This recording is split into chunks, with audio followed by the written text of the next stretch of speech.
অভাবকে সঙ্গী করেই বড় হওয়া, অথচ স্বপ্নে কোনো আপোষ নেই। এমনই এক লড়াইয়ের নাম আকাশ ডোম।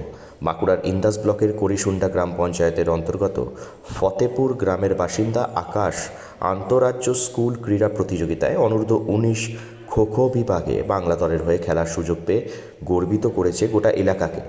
দিন আনা দিন খাওয়া পরিবারের বড় ছেলে আকাশের এই সাফল্যে খুশির হাওয়া বইছে শিক্ষক শিক্ষিকা থেকে শুরু করে বাবা মা, আত্মীয় পরিজন ও পাড়া প্রতিবেশীদের মধ্যে।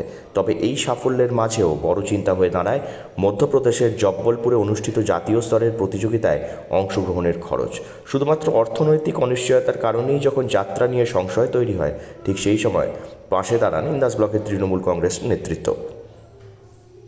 পরিশ্রম করে খুব সকাল 5টার সময় উঠবে, কিবা শীত কিবা গরমকাল 5টার সময় উঠে আমাদের ফতেপুরের মাটিতে যে প্র্যাকটিস করে 8টা-9টার সময় বাড়ি ফিরে এসে আবার প্রাইভেট থাকলে প্রাইভেট যায়, ওই স্কুল যায়, স্কুল থেকে এসে আবার তোমার সিঁয়াস যায়, ওইখানেতে সপ্তাহে 3 দিন 4 দিন প্র্যাকটিসে যায়।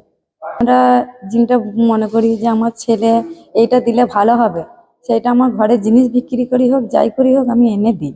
ওর বাবা দলীয় সূত্রে জানা গেছে, ইন্দাসের গর্ব আকাশ ডোমের দলের দপ্তরের সংবর্ধনা জানানো হয়েছে। পাশাপাশি প্রতিযোগিতায় অংশগ্রহণের জন্য প্রয়োজনীয় সব রকম সহযোগিতা কর্তাকে করা হবে বলে আশ্বাস দেওয়া হয়েছে। তবে এই সাফল্যের রাস্তা মোটেই সহজ ছিল না। ফতেপুর গ্রাম আকাশ ছোটবেলা থেকেই আর্থিক প্রতিকূলতার মধ্যে বেড়ে উঠেছে। পড়াশোনার পাশাপাশি ক্লাস 5 থেকে খো-খো খেলাকে কেন্দ্র করে স্বপ্ন দেখতে শুরু করে সে। নিয়মিত কঠোর অনুশীলন, আত্মনিবেদন আর একাগ্রতাকেই মূল অস্ত্র করে এগিয়ে যায় আকাশ। ন্যাশনাল খেলতে যাচ্ছি খোখোর স্কুল গেমস আন্ডার 19-এর। আমি মধ্যপ্রদেশে আমার খেলা পড়েছে জব্বলপুর। এখানে আমার সাফল্য হচ্ছে আমি ক্লাস 5-এ পড়তাম। একটা স্যার ছিল মুকুল বাহিন, সে আমাকে হাতে ধরে খোখো খেলা শিখাইছিল 5-এ, এবং সে এখন রিটায়ার হয়ে গেছে। তারপর তো স্কুলের টিম যেত আমাদের জেলা থেকে আমি উঠেছি।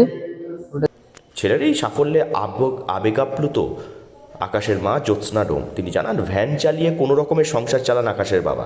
সীমিত সামর্থ্যের মধ্যেও ছেলের পাশে দাঁড়ানোর আপ্রাণ চেষ্টা করছেন তিনি। প্রয়োজনে বাড়ির জিনিসপত্র বিক্রি করতেও পিছুপা হবেন না বলে জানান তিনি। নিজের সাফল্যের পেছনের গল্প বলতে গিয়ে আকাশ ডোম জানায়, শিক্ষকের নিরন্তর উৎসাহ, পরামর্শ ও সহযোগিতাকেই তাকে এগিয়ে নিয়ে যেতে অনুপ্রাণিত করেছে। তার সঙ্গে নিয়মিত কঠোর অনুশীলনই আজ তাকে এই জায়গায় পৌঁছে দিয়েছে। বাঁকুড়া থেকে নীলাঞ্জন ব্যানার্জির রিপোর্ট, লোকাল 18 বাংলা।